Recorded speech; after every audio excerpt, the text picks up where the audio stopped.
ಅಸ್ಸಲಾಮು ಅಲೈಕುಂ ವರಹಮತುಲ್ಲಾಹ್. ಪ್ರೀತಿಯ ವಿದ್ಯಾರ್ಥಿಗಳೇ,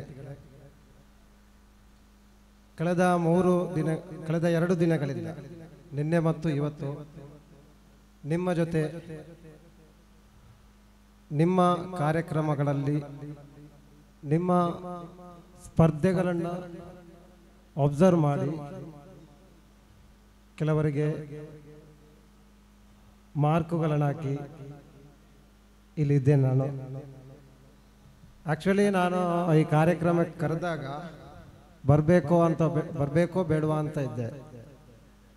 ಯಾಕಂದರೆ ಬೆಂಗಳೂರಿಂದ ಬರಬೇಕಿತ್ತು, ಅಲ್ಲಿಂದ ಇಲ್ಲಿ ಬರೋದು ಹೋಗೋದು ತುಂಬ ಕಷ್ಟ. ಆದರೆ ಇಲ್ಲಿ ಬಂದ ಮೇಲೆ ಈ ಕಾರ್ಯಕ್ರಮಕ್ಕೆ ಬರದಿದ್ದರೆ ತುಂಬ ದೊಡ್ಡ ಅದ್ಭುತವಾದ ಕ್ಷಣವನ್ನು ಮಿಸ್ ಮಾಡಿಕೊಳ್ತಿದ್ದೆ ಅನಿಸ್ತು. ಅಂಥ ಒಂದು ಅದ್ಭುತ ವಾತಾವರಣವನ್ನು ನೀವು ಇಲ್ಲಿ ಸೃಷ್ಟಿ ಮಾಡಿದ್ದೀರಿ. ಅದಕ್ಕಾಗಿ ಅಲ್ಹಮ್ದುಲಿಲ್ಲಾ. ಅದೇ ರೀತಿ ಇಲ್ಲಿಯ ಸಂಘಟಕರಿಗೆ ಧನ್ಯವಾದಗಳು, ನಮ್ಮನ್ನು ಕರೆದು ಉಪಚರಿಸಿದ್ದಕ್ಕೆ. ಇನ್ನು ನಿಮ್ಮ ಆತಿಥ್ಯದ ಬಗ್ಗೆ ಹೇಳಬೇಕಾಗೇ ಇಲ್ಲ. ಯಾಕಂದರೆ ನಮಗೆ ತಿನ್ನದಿರೋದಕ್ಕೆ, ಅಂದರೆ ಸುಮ್ಮನೆ ಕೂರ್ಲಿಕ್ಕೆ ನೀವು ಪುರ್ಸತೆ ಕೊಟ್ಟಿಲ್ಲ. Back to back dry fruits, juice, cake ಏನೆಲ್ಲ ಕೊಟ್ರಿ. ಮಾರ್ಕ್ ಹಾಕುದಾ ತಿನ್ನೋದಾ ಅಂತ ಸ್ವಲ್ಪ ಕನ್ಫ್ಯೂಸ್ ಆಗಿತ್ತು. ಪರವಾಗಿಲ್ಲ, ಅಲ್ಹಮ್ದುಲಿಲ್ಲಾ. ಅತಿಥಿ ಸತ್ಕಾರಕ್ಕೆ ಇಸ್ಲಾಮಿನಲ್ಲಿ ದೊಡ್ಡ ಮಹತ್ವ ಇದೆ. ಅದನ್ನು ನೀವು ಇಲ್ಲಿ ನಮಗೆ ತೋರಿಸಿಕೊಟ್ಟಿದ್ದೀರಿ. ಅತಿಥಿ ಸತ್ಕಾರ ಅಂದರೆ ಹೀಗೆ ಮಾಡಬೇಕು ಅಂತ.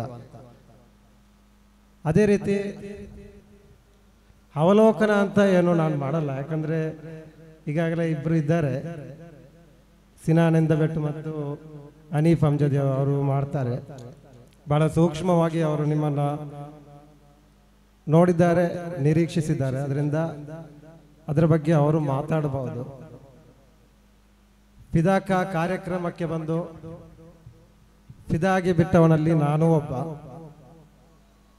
ಇಲ್ಲಿಯ ಹೊರಗಿನ ನಿಮ್ಮ ಕಲಾ ವೈಭವವನ್ನು ನೋಡಿದ ತಕ್ಷಣ ಬೆರಗಾದ ನೋಡ. ಯಾಕಂದರೆ ನಮಗೆಲ್ಲ ಈ ಥರದ ಆಲೋಚನೆಗಳೆಲ್ಲ ಬರಲಿಲ್ಲ.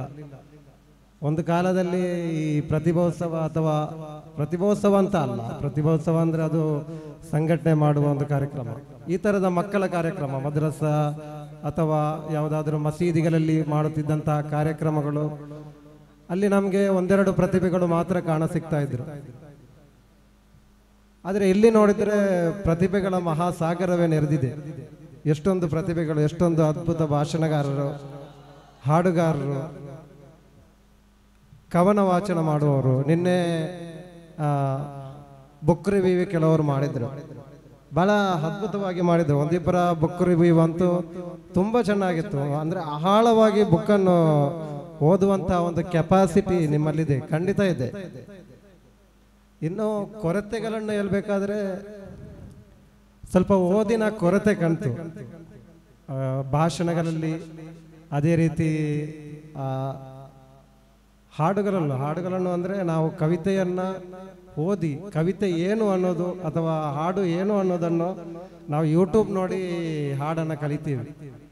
ಬಟ್ ಅದರ ಕೆಲವೊಂದು ಸಾಲುಗಳು ಆಚೀಚೆ ಆಗೋದು, ಅದೆಲ್ಲ ಸೂಕ್ಷ್ಮವಾಗಿ ಗಮನಿಸಬೇಕು. ಯಾಕಂದರೆ ನಾವು ಇಲ್ಲಿ ವೇದಿಕೆಗೆ ಬಂದು ಹಾಡ್ತೀವಿ, ಮಲಯಾಳಂ ಹಾಡುಗಳನ್ನು ಯೂಟ್ಯೂಬಲ್ಲಿ ನೋಡ್ತೀವಿ. ಅದರ ಕೆಲವೊಂದು ಶಬ್ದಗಳು, ಉರ್ದು ಹಾಡುಗಳ ಶಬ್ದಗಳು ಆಚೀಚೆ ಆಗೋದು, ಅದು ಬೇರೆ ಅರ್ಥಗಳನ್ನು ಕೊಡುವ ಸಾಧ್ಯತೆ ಹೆಚ್ಚಿರ್ತದೆ. ಅದರಿಂದ ಅದನ್ನು ಸೂಕ್ಷ್ಮವಾಗಿ ಗಮನಿಸಿ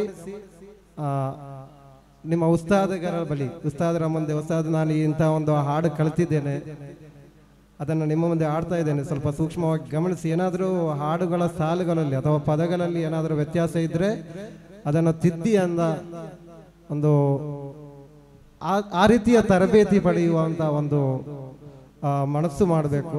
ಅಲ್ಹಮ್ದುಲಿಲ್ಲಾ, ಒಳ್ಳೊಳ್ಳೆಯ ಪ್ರತಿಭೆಗಳಿದ್ದೀರಿ. ಓದುವ ಸಂಸ್ಕೃತಿ ಹೆಚ್ಚಾಗ, ಅಂದರೆ ಇಲ್ಲಿಯ ನಮ್ಮ ಮಲೈಬಾರ್ ಥೀಮ್ ಏನಿದೆ, ಈ ಥೀಮ್ ಇತಿಹಾಸ, ಭಾಷೆ ಮತ್ತು ಸಂಸ್ಕೃತಿ, ಇವುಗಳ ಭವಿಷ್ಯ ಇರೋದು ನಮ್ಮ ಓದಿನಲ್ಲಿ. ನಮ್ಮ ಭಾಷೆ ಉಳಿಬೇಕಾದ್ರೆ ನಾವು ಓದಬೇಕು. ಸಂಸ್ಕೃತಿ ಉಳಿಬೇಕಾದ್ರೂ ಓದಬೇಕು. ಅದೇ ರೀತಿ ಇತಿಹಾಸ ಉಳಿಬೇಕಾದ್ರು ಅಂದರೆ ಸ್ವಚ್ಛವಾಗಿ ಮತ್ತು ನಿಜವಾದ ಇತಿಹಾಸ ಇಲ್ಲಿ ಉಳಿಬೇಕಾದ್ರೆ ಓದುಗರ ಸಂಖ್ಯೆ ಜಾಸ್ತಿ ಆಗಬೇಕು. ಇತಿಹಾಸ ಏನು ಅನ್ನೋದು ನಮಗೆ ಗೊತ್ತಿಲ್ಲ ಅಂದರೆ ನಮ್ಮ ಇತಿಹಾಸವನ್ನು ನಾವು ಹೇಗೆ ಉಳಿಸೋದು? ಆದ್ರಿಂದ ಹೆಚ್ಚೇನು ಮಾತಾಡಕ್ಕೆ ಹೋಗಲ್ಲ ನಾನು. ಇನ್ನೂ ಇಬ್ಬರು ಆಲ್ರೆಡಿ ಇದ್ದಾರೆ. ನಿಮ್ಮ ಸ್ಪರ್ಧೆಗಳು ಒಂದೆರಡು ಸ್ಪರ್ಧೆಗಳು ಉಳಿದಿವೆ. ನಮ್ಮ ಅನೀಪ್ ಅಂಜದಿ ಬೆಳ್ಳಾರಿ ಅವರು ನಿಮಗೆ ನಿಮ್ಮ ಅವಲೋಕನ ಮಾಡ್ಬೋದು ಸ್ಪರ್ಧೆಗಳ. ಅದರಿಂದ ಒಳ್ಳೆಯದಾಗಲಿ. ದೊಡ್ಡ ಓದುಗರಾಗಿ ನಾವು ನಡೆಯುವಾಗ ಒಂದು ಕಾಗದದ ಚೂರು, ಒಂದು ಪತ್ರಿಕೆಯ ಚೂರು ಸಿಕ್ಕಿದ್ರು ಅದನ್ನು ಎಕ್ಕಿ ನೋಡಿ ಓದುವಂಥ ಓದುಗರಾಗೋಣ. ಅಷ್ಟರ ಮಟ್ಟಿಗೆ ದೊಡ್ಡ ಓದುಗರಾಗಿ ಬೆಳೆಯೋಣ ಅನ್ನುತ್ತಾ ನನ್ನ ಮಾತನ್ನು ಮುಗಿಸ್ತೇನೆ. ಅಸ್ಸಲಾಮು ಅಲೈಕುಂ.